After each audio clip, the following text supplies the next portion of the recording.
这个哈尔滨的红肠吃的确实口感很不错，并且它这个肉含量是85%，你看肉是特别的紧实，并且有一种那种烟熏的一个味道。它这个肠的话是果木香熏的烤肠，特别好吃，并且你们看，俺闺女这些都单吃，这个东西的话可以开袋即食，也可以炒着吃，或者是掺点其他蔬菜炒着吃都可以。你看，我叫你看一下，俺闺女这些拿着都可以吃，给你们掰开让你们看一下啊。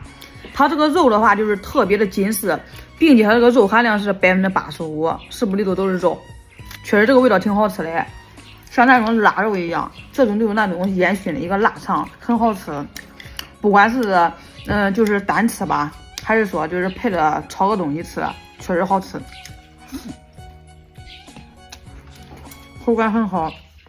我就很喜欢吃这种烟熏的一个味道。